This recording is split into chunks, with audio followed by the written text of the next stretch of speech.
faithful volunteers. I'd like to share with you a brief experience that I had some years ago that illustrates some points that I would like to make.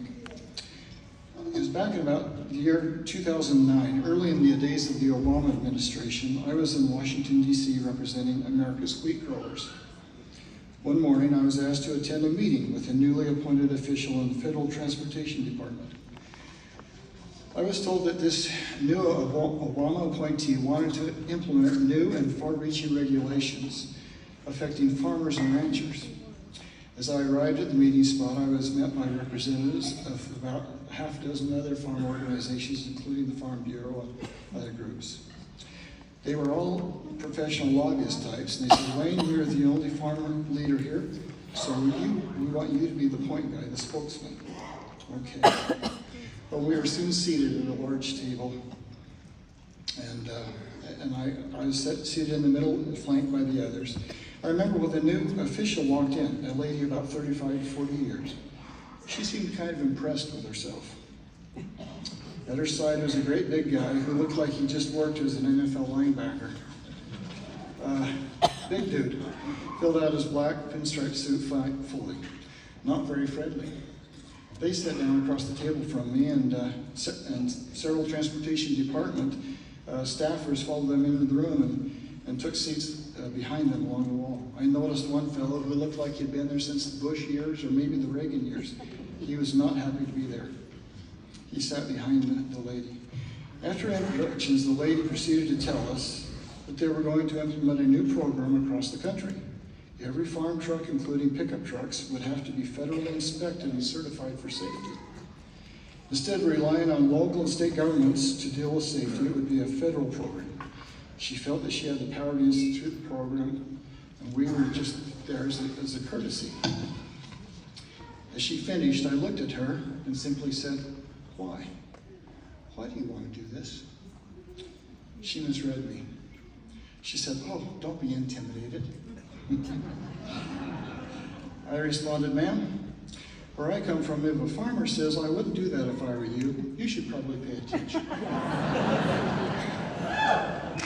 If you do this, it will put a burden on every single farmer and rancher in the country.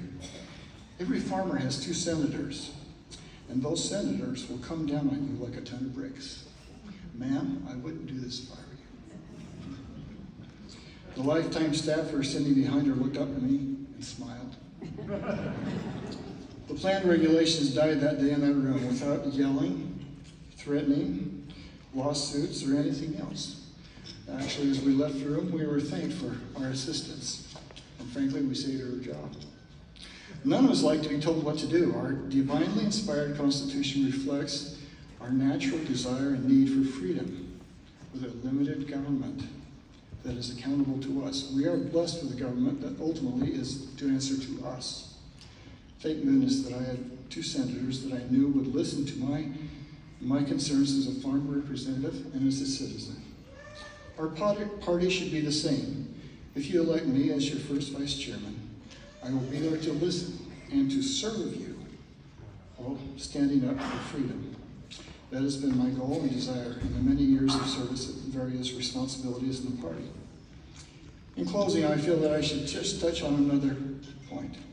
Yesterday and today, we began the meetings in prayer in the name of our Savior, Jesus Christ.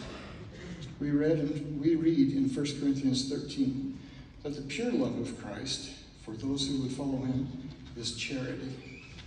Verse 4 through 8 says, "Charity suffereth long and is kind. Charity envieth not. Charity vaunteth not itself, is not puffed up. Doth not behave itself unseemly. Seeketh not her own. Is not easily provoked. Thinketh no evil. Rejoiceth not in iniquity, but rejoiceth in the truth. Beareth all things, believeth all things, hopeth all things, endureth all things. Charity never faileth." No matter how the election turns out today, I hope that we build each other up. That contention, which is not of Christ, will disappear. I would appreciate your vote, and thank you for your